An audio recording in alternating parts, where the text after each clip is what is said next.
Caleb Morrison s'attendait à ce que son premier rendez-vous arrangé depuis des années se termine comme tous les autres. Un silence gênant, des excuses polies, puis plus rien.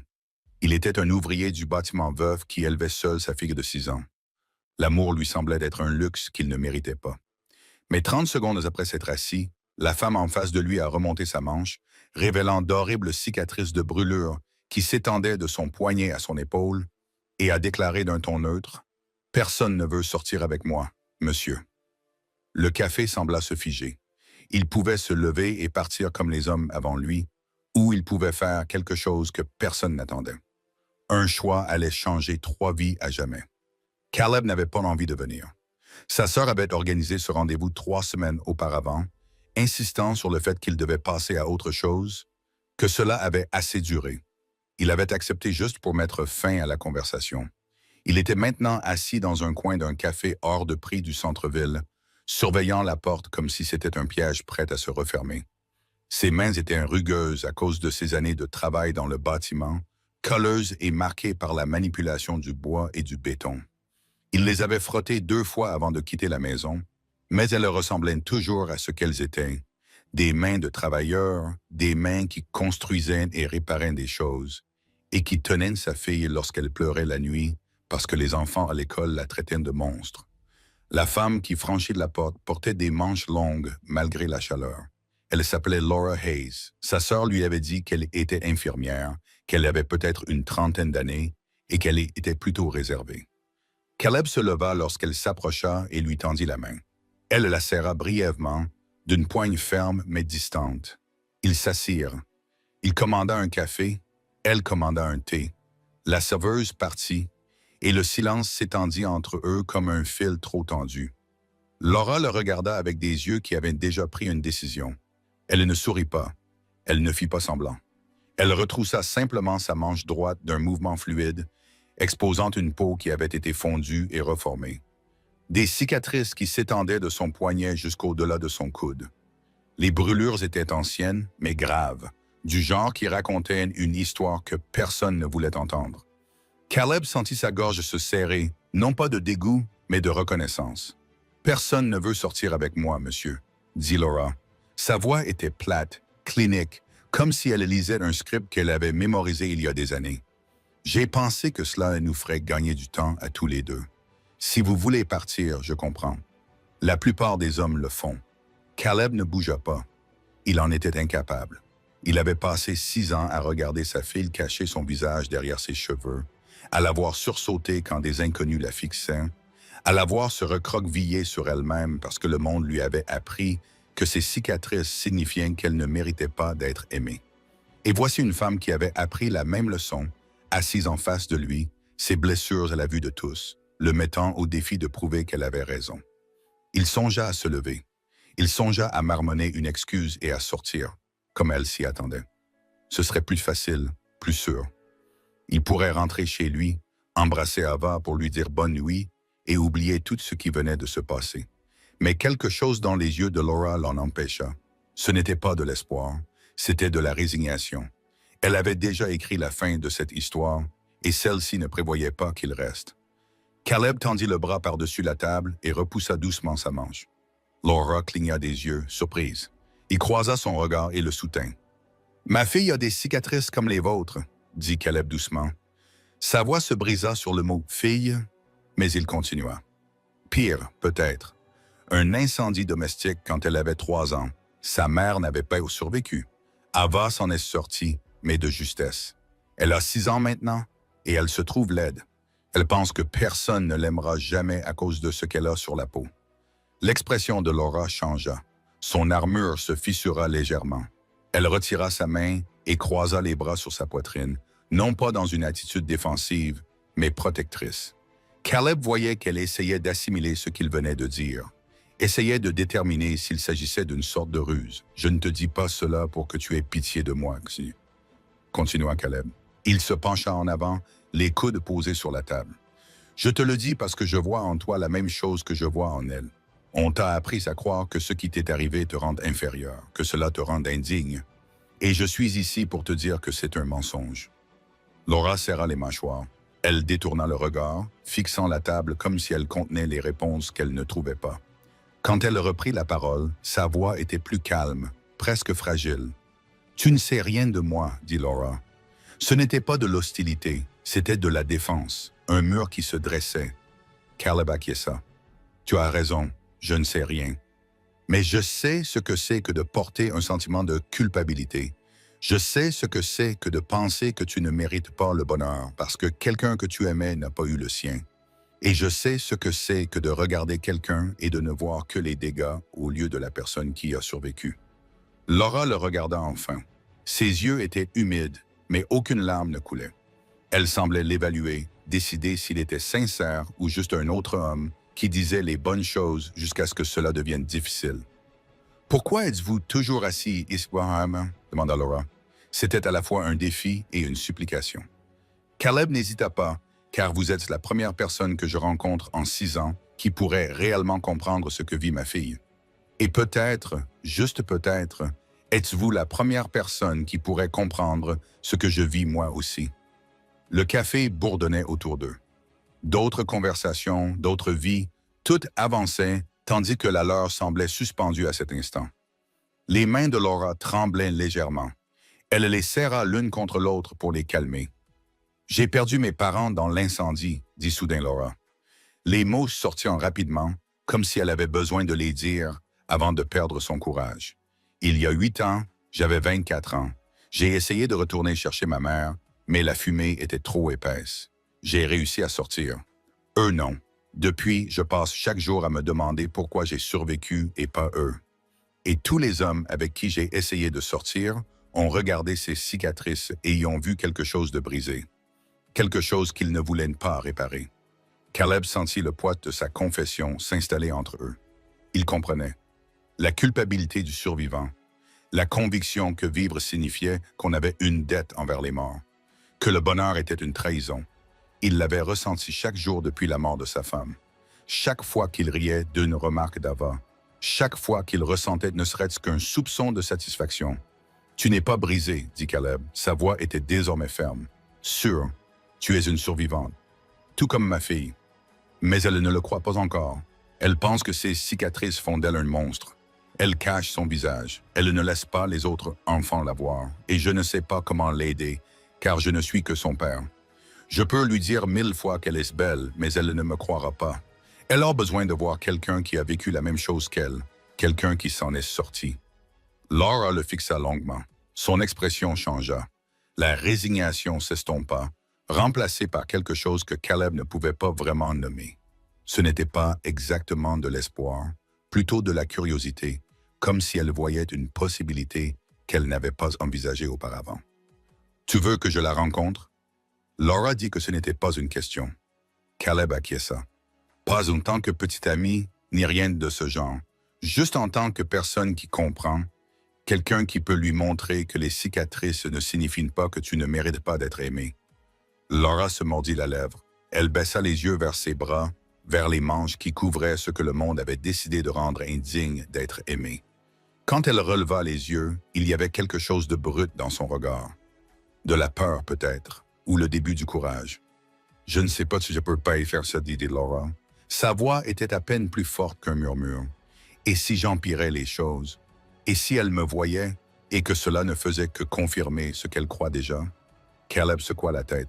« Tu ne l'aggraveras pas, parce que tu es toujours là. Tu es toujours en vie. C'est ce qu'elle a besoin de voir. Pas la perfection, juste la survie. » La serveuse vint leur resservir à boire. Ils attendirent tous les deux qu'elle s'éloigne. Laura enroula ses mains autour de sa tasse de thé, laissant la chaleur imprégner ses doigts. Elle semblait réfléchir à cette idée, en évaluer le poids. « Je travaille en pédiatrie, » dit finalement Laura. « Je vois tout le temps des enfants qui ont subi des traumatismes, des brûlures, des accidents, des abus. Je sais comment leur parler. Mais là, c'est différent. C'est plus personnel. » Caleb comprit. C'était personnel. Il demandait à une inconnue d'entrer dans la partie la plus douloureuse de sa vie et d'offrir à sa fille quelque chose qu'il ne pouvait lui donner lui-même. Il demandait à Laura de s'exposer, non seulement physiquement, mais aussi émotionnellement, à une enfant qui ne voudrait peut-être même pas l'écouter. Je ne te demande pas de la guérir, dit Caleb. Je te demande simplement de te montrer pour lui faire comprendre qu'il existe des personnes comme elle dans le monde et qu'elles vont bien. C'est tout. Laura prit une longue inspiration. Elle le regarda. Elle le regarda vraiment, comme si elle essayait de voir au-delà de la demande pour voir l'homme qui la formulait. Ce qu'elle vit là dut lui suffire, car elle acquiesça lentement. « D'accord, dit Laura. Sa voix était douce mais résolue. Je la rencontrerai. Mais tu dois comprendre quelque chose. Je suis terrifié. Je n'ai laissé personne m'approcher depuis 8 ans. J'ai construit une vie autour de la solitude parce que la solitude est sûre. Si je fais cela et que ça ne marche pas, je ne sais pas si je pourrais supporter un autre rejet. » Caleb tendit à nouveau la main par-dessus la table, cette fois-ci paume vers le haut. Laura la regarda, puis posa sa main marquée de cicatrices dans la sienne, leurs doigts s'entrelacèrent. Deux personnes brisées s'accrochant à la possibilité que peut-être, juste peut-être, elles n'auraient pas à être seules dans leur souffrance. « Alors nous serons terrifiés ensemble, » dit Caleb, et pour la première fois depuis qu'elle était entrée dans le café, Laura sourit. La rencontre au parc eut lieu un samedi après-midi, 3 jours après celle au café. Caleb avait passé ces 3 jours à préparer Ava, essayant de lui expliquer qu'une personne spéciale allait venir la rencontrer, quelqu'un qui comprenait ce qu'elle traversait. Ava avait écouté, les cheveux couvrant la moitié de son visage comme elle le faisait toujours, sans dire grand-chose. Elle avait appris très tôt que les adultes faisaient des promesses qu'ils ne pouvaient pas tenir, que le monde était plein de gens qui disaient des choses gentilles et qui ensuite la regardaient fixement. Laura est arrivée pile à l'heure, vêtue d'un t-shirt à manches longues malgré la chaleur. Caleb l'a vue hésiter à l'entrée du parc, a vu sa main se poser sur sa manche comme si elle vérifiait un bouclier. Il lui a fait signe de s'approcher. Ava était assise sur un banc à côté de lui, son petit corps raide d'anxiété.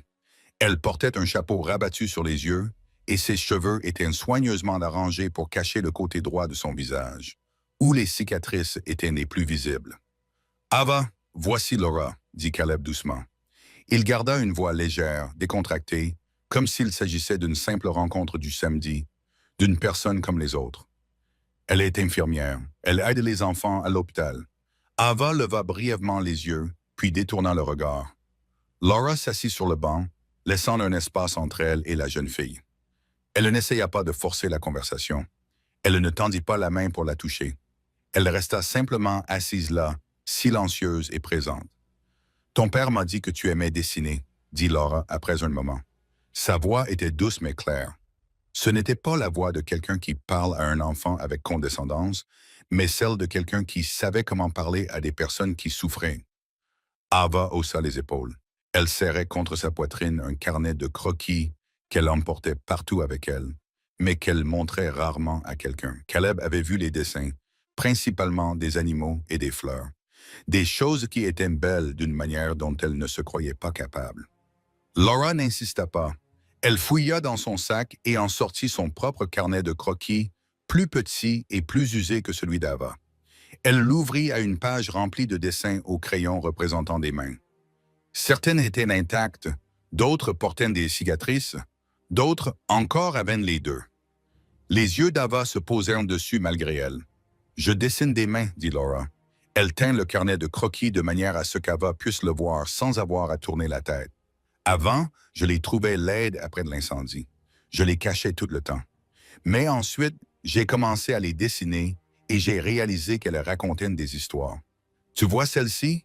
C'est ma main qui tient le livre de recettes de ma mère. Et celle-là, c'est ma main qui panse le genou d'un enfant à l'hôpital. Elles ne sont pas jolies, mais elles sont à moi. Ava relâcha légèrement son étreinte sur son propre carnet de croquis.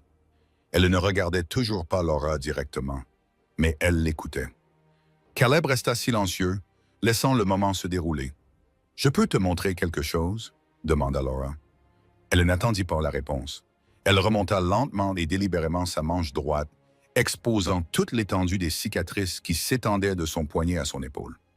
La peau était déformée et tordue, preuve des brûlures qui avaient failli la tuer.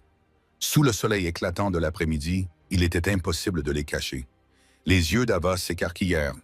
Elle fixa le bras de Laura, puis son visage, puis à nouveau son bras. Caleb pouvait voir les rouages de l'esprit de sa fille tourner à toute vitesse. Il voyait qu'elle essayait de concilier ce qu'elle voyait avec ce qu'on lui avait appris à croire au sujet des cicatrices. Je les ai eues en essayant de sauver mes parents, dit Laura. Sa voix ne tremblait pas. Je ne les ai pas sauvés, mais j'ai survécu. Et pendant longtemps, j'ai pensé que survivre était la pire chose que j'aurais pu faire. Je pensais que ces cicatrices signifiaient que j'étais brisé, que personne ne voudrait jamais être avec moi. La main d'Ava se posa sur son propre visage, touchant le bord de la cicatrice qu'elle cachait. Laura le remarqua, mais ne fit aucun commentaire. « Ton père m'a dit que tu te trouvais laide, continua Laura. Elle regarda Ava droit dans les yeux, l'air sérieux. Il m'a dit que les enfants à l'école te disaient des choses méchantes, que tu ne voulais pas que quelqu'un te voie. Les yeux d'Ava se remplirent de larmes. Elle acquiesça à peine. C'était la réponse la plus honnête qu'elle ait donnée depuis l'arrivée de Laura. Laura se pencha légèrement en avant. « Tu sais ce que je pense? Je pense que les cicatrices ne te rendent pas laide. Elles font de toi une guerrière, une survivante. Tu as vécu quelque chose de terrible et tu es toujours là. Ce n'est pas une faiblesse, c'est une force. » Les mots restèrent suspendus dans l'air. Ava pleurait maintenant en silence, les larmes coulant sur ses joues. Caleb voulait la prendre dans ses bras, la serrer contre lui, mais quelque chose lui disait d'attendre. Ce moment appartenait à Laura et Ava, pas à lui. « Je ne me sens pas forte, » murmura Ava. Sa voix était si faible qu'elle en était presque inaudible. « Je me sens comme un monstre. » Laura secoua fermement la tête. « Les monstres font du mal aux gens. Tu n'es pas un monstre. Tu es une petite fille qui a survécu à un incendie. Ce n'est pas la même chose. » Ava leva les yeux vers Laura pour la première fois, ses cheveux tombant sur son visage. Les cicatrices étaient désormais visibles. Des taches rouges et blanches recouvraient sa joue droite et sa mâchoire. Elle ne repoussa pas ses cheveux. Elle les laissa simplement tomber. « Les gens te regardent-ils encore ?» demanda Ava. La question était directe, sans filtre, le genre d'honnêteté dont seuls les enfants sont capables. Laura sourit tristement. « Tout le temps, certaines personnes détournent rapidement le regard, comme si elles étaient gênées. D'autres me regardent comme si j'étais un animal dans un zoo, et d'autres, comme ton père, voient au-delà. » Ava jeta un coup d'œil à Caleb, puis se tourna vers Laura. « Est-ce que ça fait mal? » Laura savait qu'elle ne parlait pas de douleur physique. « Parfois, quand je suis seule et que je me regarde dans le miroir, je me souviens de mon ancien visage. Quand je pense à toutes les choses que je ne peux pas faire parce que les gens me jugent avant de me connaître. Oui, ça fait mal, mais moins qu'avant. »« Pourquoi? » demanda Ava. Elle se pencha en avant, engagée d'une manière que Caleb n'avait pas vue depuis des mois. Laura y réfléchit un instant.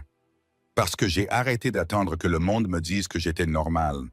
J'ai commencé à me le dire à moi-même et j'ai commencé à aider d'autres enfants qui vivaient la même chose. Des enfants de l'hôpital qui ont des brûlures, des cicatrices ou des blessures qui leur donnent l'impression de ne pas être normaux. Je leur montre mes bras et je leur dis ce que je te dis, qu'ils sont des guerriers, qu'ils ont survécu, qu'ils ne sont pas brisés. » Ava s'essuya les yeux avec le dos de la main. Elle ouvrit son carnet de croquis et le feuilleta jusqu'à une page vers la fin. C'était le dessin d'une fille sans visage, juste un ovale vide à l'endroit où auraient dû se trouver ses traits. En dessous, écrit d'une écriture enfantine soignée, se trouvaient les mots « Je suis invisible ». Laura regarda le dessin pendant un long moment. Quand elle prit la parole, sa voix était chargée d'émotion. « Tu n'es pas invisible, Ava. Tu es là et on te voit. Pas à cause de tes cicatrices, mais malgré elles. À cause de qui tu es à l'intérieur. » Ava fixa le dessin, puis Laura. Puis, lentement, prudemment, elle leva la main et écarta complètement ses cheveux de son visage. C'était la première fois que Caleb la voyait faire cela en public depuis plus d'1 an. Les cicatrices étaient entièrement visibles, s'étendant de sa tempe à sa mâchoire en passant par son cou. Elle avait l'air terrifiée et courageuse à la fois. Laura sourit. Pas un sourire de pitié. Pas un sourire faux. Un vrai sourire. « Te voilà, » dit-elle doucement. « Voilà là la guerrière. » Les lèvres d'Ava tremblèrent. Puis, sans prévenir, elle se précipita vers Laura et l'enlaça. Laura se figea pendant une seconde, surprise, puis la serra délicatement dans ses bras. Caleb sentit sa gorge se serrer. Il se détourna, faisant semblant de regarder quelque chose de l'autre côté du parc, leur laissant un moment à elle. Quand Ava se recula enfin, Elle souriait à travers ses larmes. « Tu reviendras ?» demanda-t-elle. Ce n'était pas une question anodine, c'était une supplication. Laura regarda Caleb, puis Ava. « Si ton père est d'accord, oui, je reviendrai. » Ava se tourna vers Caleb avec plus d'espoir dans les yeux qu'il n'en avait vu depuis des années. « Papa, elle peut te revenir? S'il te plaît. » Caleb acquiesça, ne faisant pas confiance à sa voix. Laura sourit et se leva. « Je dois aller travailler, mais je reviendrai bientôt. » D'accord, Ava acquiesça avec enthousiasme. Elle fit un signe de la main à Laura qui s'éloignait et pour la première fois depuis aussi longtemps que Caleb pouvait s'en souvenir, elle ne ramena pas immédiatement ses cheveux sur son visage. Les 2 semaines suivantes furent différentes. Laura revint 3 fois, apportant toujours son carnet de croquis, parlant toujours à Ava comme à une égale. Elles dessinèrent ensemble. Elles parlèrent de l'hôpital, des enfants avec lesquels Laura travaillait, de ce que signifiait être courageux quand on ne se sentait pas courageux. Ava commença à laisser ses cheveux détachés plus souvent. Elle cessa de porter des chapeaux tous les jours. Elle sourit même une fois à un camarade de classe, ce que Caleb pensait ne jamais revoir. Mais Ava n'était pas la seule à changer. Laura aussi. Elle a commencé à venir parfois en manches courtes, ses cicatrices visibles à tous ceux qui la regardaient. Elle parlait davantage de ses parents, de l'incendie, des 8 années qu'elle avait passées à se cacher.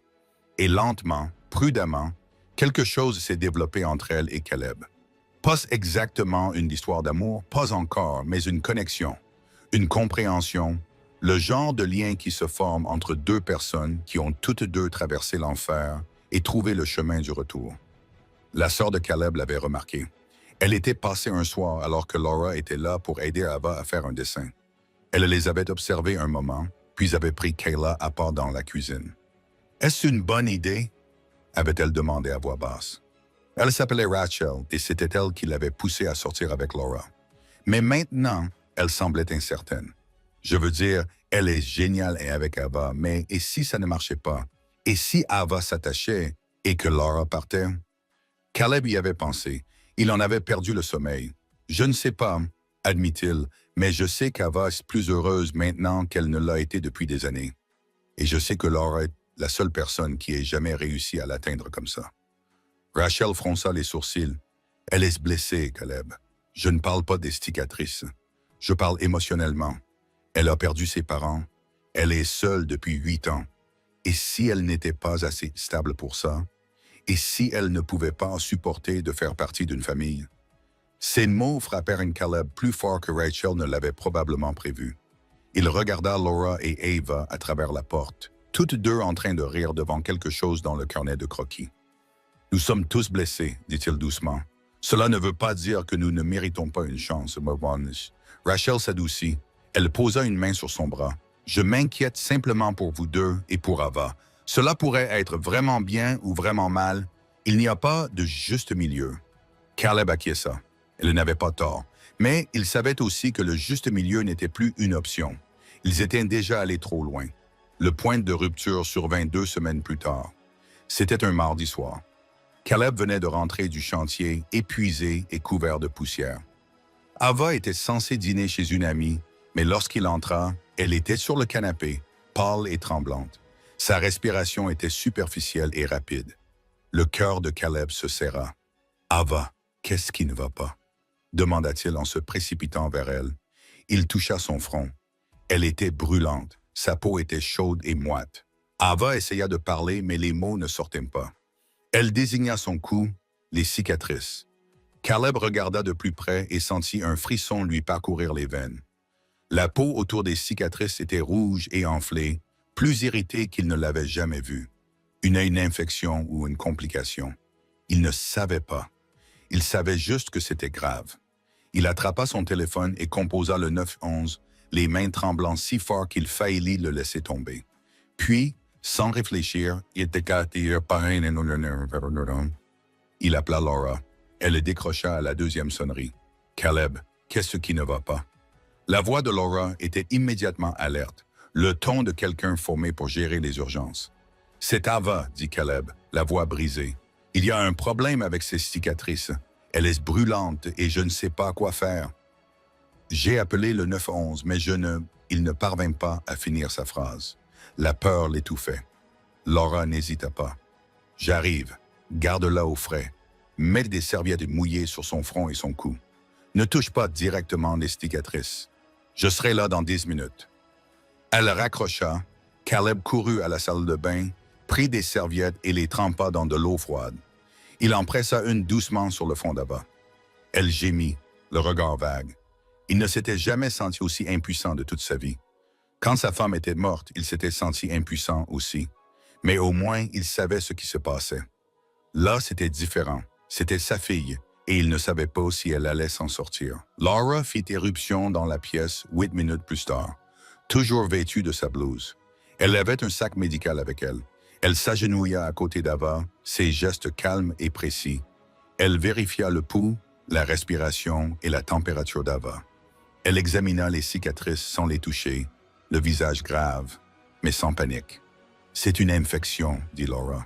Elle leva les yeux vers Caleb. « Le tissu cicatriciel est compromis. Cela arrive parfois avec les anciennes brûlures. L'ambulance l'emmènera aux urgences, mais je peux la stabiliser jusqu'à leur arrivée. » Elle sortit des fournitures de sa trousse, de la gaz antiseptique, quelque chose que Caleb ne reconnaissait pas. Elle travailla rapidement, nettoyant la zone infectée, appliquant des médicaments, la bandant soigneusement. La respiration d'Ava commença à ralentir. La panique dans ses yeux s'atténua légèrement. Laura lui tint la main et lui parla d'une voix basse et calme, le genre de voix qui disait que tout irait bien, même si ce n'était peut-être pas le cas. L'ambulance arriva. Les ambulanciers prirent le relais, mais Laura les accompagna. Caleb les suivit dans son camion, les jointures blanchies sur le volant. À l'hôpital, Laura est restée avec Ava pendant que les médecins travaillaient, traduisant les termes médicaux, expliquant les procédures, s'assurant qu'Ava n'avait pas peur. Caleb se tenait dans le couloir et regardait à travers la vitre. Il regardait Laura agir avec une assurance et une attention qui venaient de ses années d'expérience. Et il a réalisé quelque chose qui l'a terrifié. Il avait besoin d'elle, pas seulement pour Ava, mais aussi pour lui-même. Et si elle partait, si elle décidait que c'était trop pour elle, il ne savait pas comment ils pourraient tous deux survivre.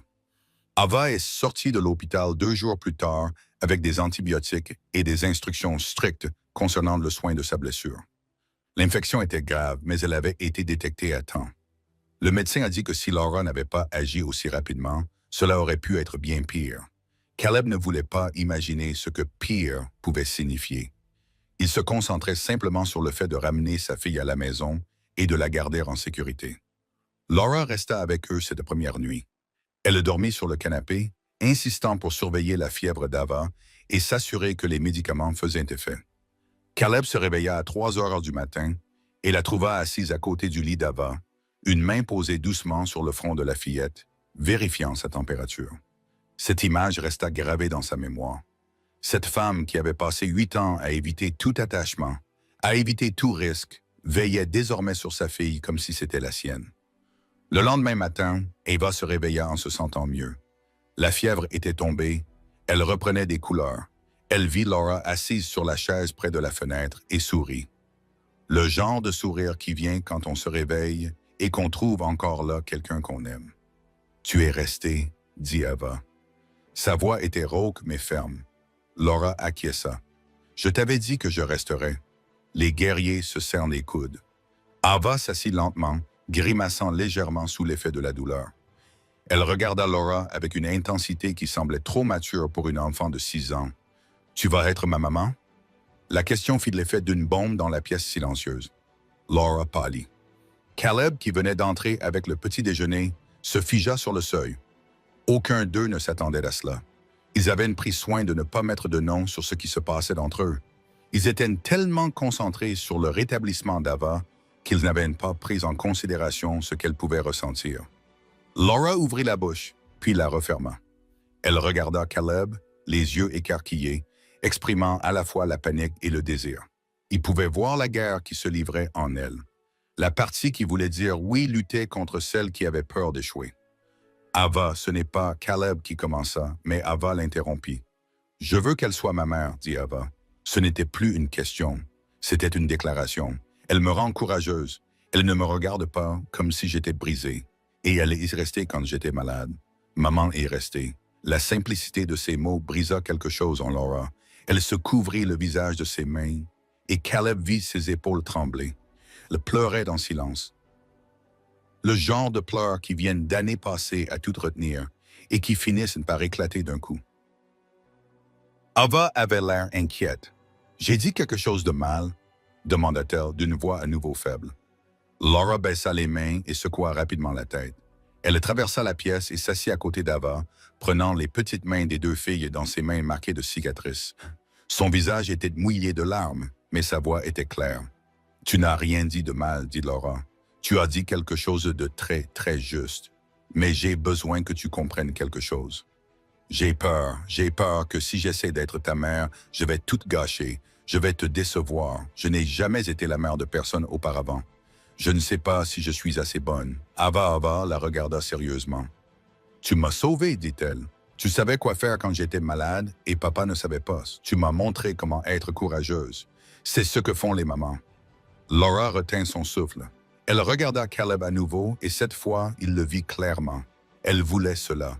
Elle les voulait, mais elle avait peur de le prendre, de croire qu'elle le méritait, de croire que tout ne s'écroulerait pas.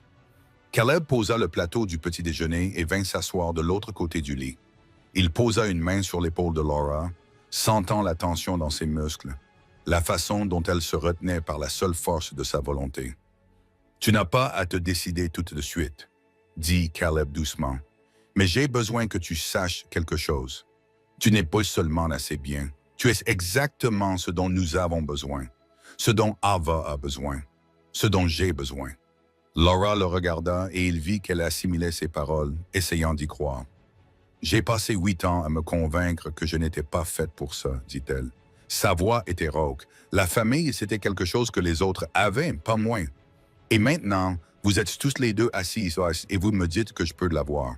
Et je ne sais pas comment croire que c'est réel. » Caleb comprenait qu'il avait ressenti la même chose après la mort de sa femme. La conviction que le bonheur était quelque chose qui était déjà arrivé et qui ne reviendrait plus, que continuer à avancer signifiait trahir le passé. « C'est réel, dit Caleb, et c'est terrifiant, mais ça en vaut la peine. » Laura ferma les yeux. Quand elle les rouvrit, quelque chose avait changé. La peur était toujours là, mais la détermination aussi. Elle regarda Ava, puis Caleb, puis Ava à nouveau. « D'accord, dit Laura. Le mot était doux, mais définitif. « D'accord, je ne sais pas comment faire. Je ne sais pas si je serai doué pour ça, mais je veux essayer, si tu me laisses faire. » Ava jeta ses bras autour du cou de Laura, la faisant presque tomber en arrière. Laura la rattrapa, la serra contre elle, et pour la première fois depuis que Caleb l'avait rencontrée, elle avait l'air de quelqu'un qui croyait avoir le droit d'être aimé. Les Herman qui suivirent ne furent pas faciles. Laura emménagea lentement, timidement, apportant ses affaires une boîte à la fois, comme si elle avait peur de prendre trop de place. Rachel rendit visite à Laura et l'observa avec Ava, regarda la façon dont elle se rapprochait, parlait de cicatrices et de courage, et finit par admettre qu'elle avait peut-être eu tort de s'inquiéter. Peut-être que les personnes blessées étaient justement celles qui savaient comment se guérir mutuellement. Laura créa un groupe de soutien à l'hôpital pour les enfants victimes de brûlures.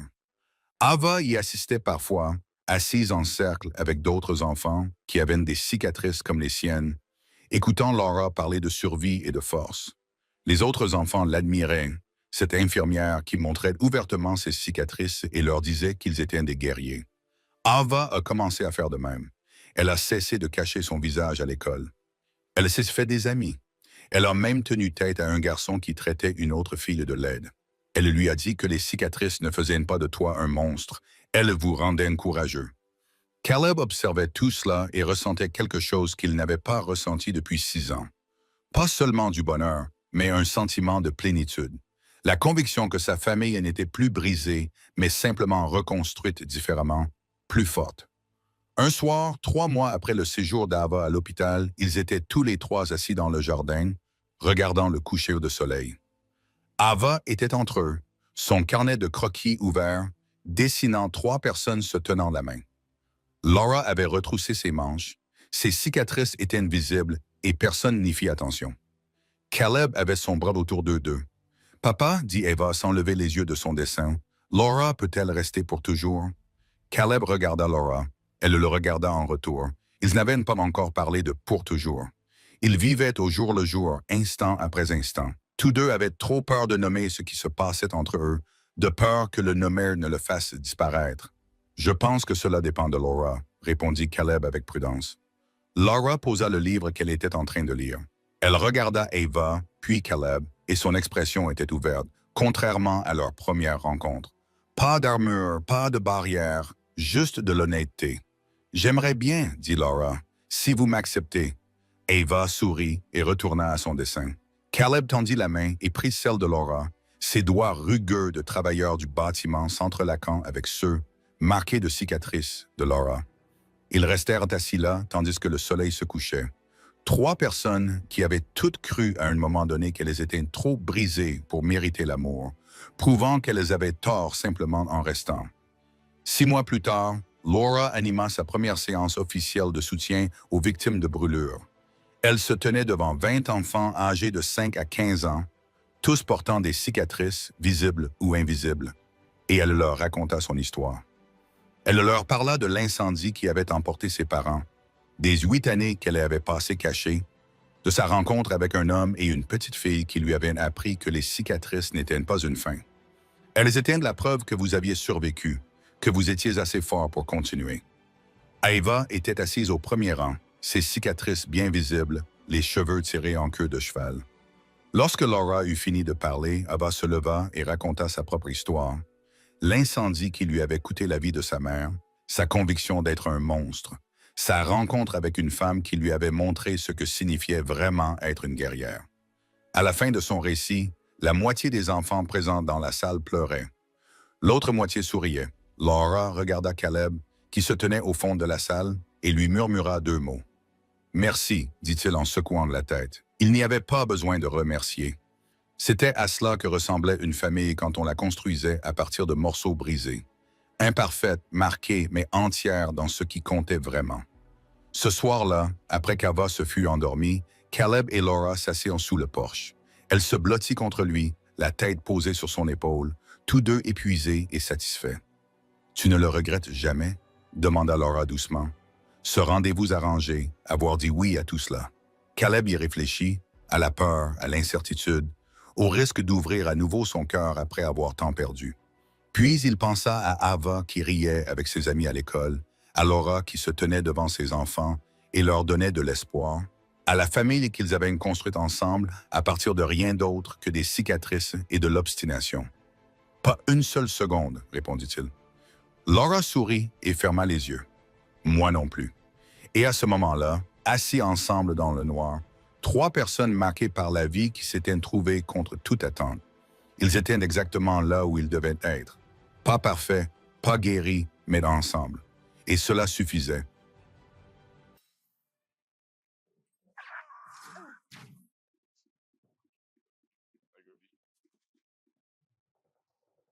Nice. Nice.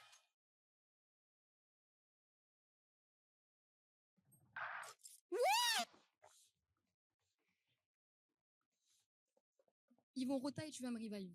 Oh yeah! Берегитесь, монстра! Don't pick, stop. Oh Luca, Boss, oh boss, Luca. boss. Yeah. Odin or Ares. I don't know. Omen have smoke 2 seconds.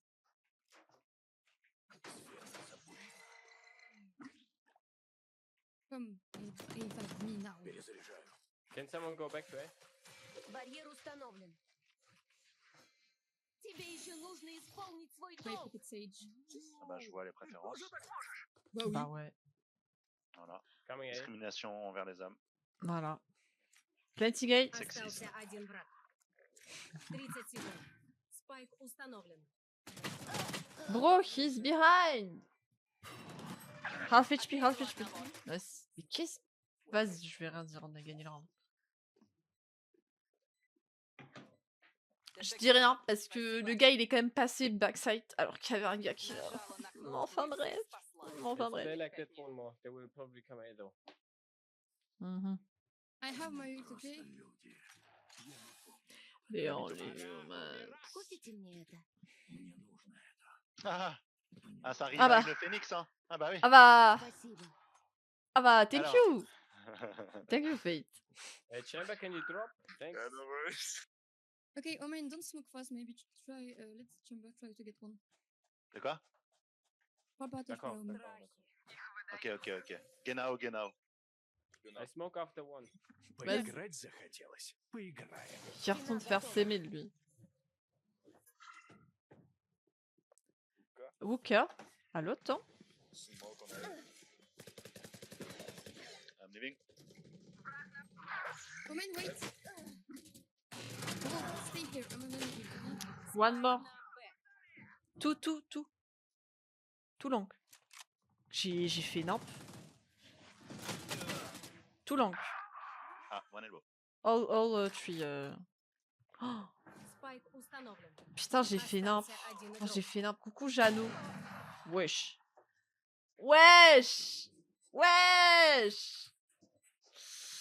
My bad, j'ai paniqué. Non mais j'ai paniqué, Hey, j'ai fait nimp. go back to A. Go back to A. I will play. Ouais, go back kitchen, ouais. Allez. Yes, good idea. Oh, j'arrive pas. Faut que je joue Vandal. Ah là Vas-y. là, c'est beau. Est-ce que t'as une femme? Bah oui, Bah, s'il a des enfants, il a une femme. Bah, peut-être, pas bah, toujours, peut-être qu'il est divorcé. c'est vrai. Non, j'ai une femme. Ok. Et tu lui dis ça aussi? Tu lui dis la même chose? Je lui dis, Oh. mais je lui dis déjà, tu me parles pas, d'accord? Wesh. Que des trucs comme ça, des trucs méchants. Tu la bats des fois? Bien sûr, Oui. Ça c'est très très cool.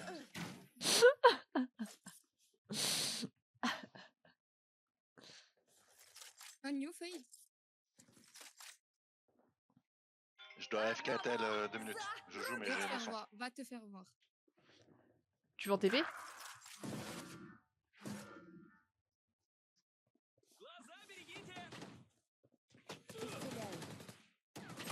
Остался Ah, один vas-y. игрок. Non, comment ça se counter ça, les Odins et tout? Comment on fait? Avec l'autre qui est sur son tel là. Je peux pas. Спайк установлен. Il a dit AFKT, là. Oh, le gros Bah boomer. ouais, il a pas le son, mais il voit pas la flash. Bah, dis donc. Non, je pense. Faut jouer. Je pense faut Самое push. Hein. время Vraiment, закупиться. faut les push. Je pense faut les push. Premier degré, il faut aller B ou A et on y va, genre. Moi, tu sais, j'ai une idée. Tu prends ton pompe, on dit Omen de smoke, et on push. Les deux. On trust ou pas? We go equal, yeah. Moi, j'aurais No, bien trust, pris un. Trust. Come. You're gonna smoke on my ping, and me and Sage, we're gonna ace, okay? Ok, smoke. I'm alone. On shift ton cours. Qu'est-ce qu'on fait? On attend.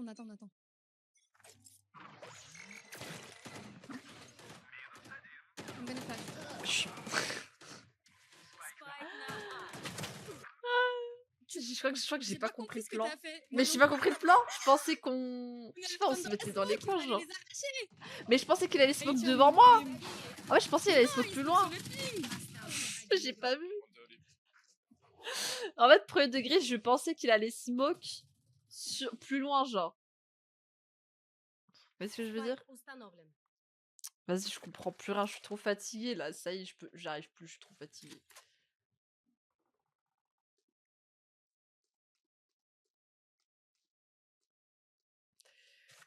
Petit rappel, oui, très important. Mais évidemment, je prends ça avec humour. C'était une petite blagounette.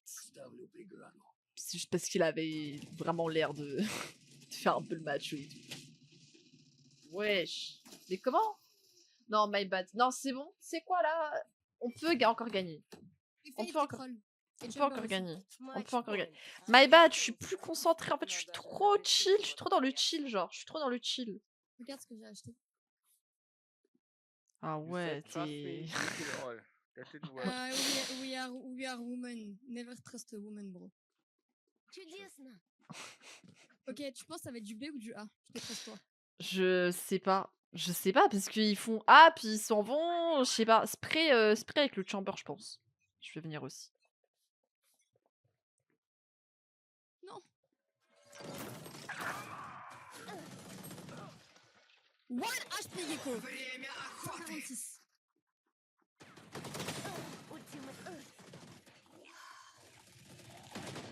Mais j'ai dit... Eh, vas-y, je sais même pas tirer sur une flash. On est nul pour un. même temps, C'est je suis seule aberrant. Нет C'est заряда. aberrant. Non, dueliste. Один игрок. Ouais, c'est aberrant. C'est aberrant. Mais ils jouent vraiment comme des... Vas-y, regarde le Brim. Regarde-le. NT, guys, bye bye. Anti. Non, non, c'est aberrant, c'est aberrant. C'est aberrant, c'est aberrant. Non, my bad, j'ai pas carry, genre. Pourquoi dans ton chat, tu dis que je me suis fait ban par Wizbot? Bah, non, je pense pas, non. Enfin, si, je vois le message, mais je pense pas que... Kata, j'ai plus de bouclier. On était... Oh Kata. Quoi? Quoi? Qu'est-ce qui... Oh! Regarde le scoreboard.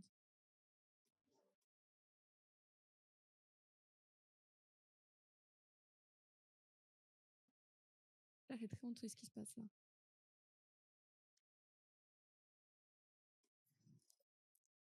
Des fois, un silence vaut mieux que 1000 mots. Je suis d'accord. Mais quand je te dis que je suis avec des plates et que je joue pire que des plates, je rigolais pas! Regarde ma carrière, il y a un peu trop de rouge à mon goût. Non, mais je pense, faut que je prenne un truc plus agressif là. Waylay, ça marchait bien, ou un truc un peu plus... Waouh, tu vois? Est-ce que Je peux est-ce pas que je peux carry. te t'avouer quelque chose? Vas-y. Sache que tu es l'une des seules avec qui j'apprécie grandement de jouer. Oh, merci, ça me fait chaud au cœur. Je suis Oh, vraiment elle est honnête. toute Je disais... pipou. Chut, arrête, commence pas, je vais rougir. Oh, elle est toute mignonne. Ok, je dis plus rien, je vais t'insulter. Je disais, d'habitude, j'aime pas jouer avec les gens parce que je me mets trop la pression. Mais toi, comme t'as vu, on se connaît plus ou moins depuis. Voilà. En plus, c'était la première streameuse avec qui genre, je duo, genre vraiment, genre sur Twitch, quoi. Ah, je t'ai dit, je me sens privilégiée. Bah, moi, je me sens aussi privilégiée aussi parce que t'es pas boosted avec moi. Genre, depuis tout à l'heure, ça dit, ouais, on va être de boosted, frérot, je monte les carrières, on est toutes les deux en positif et top level à chaque fois. Ah bon, à chaque fois.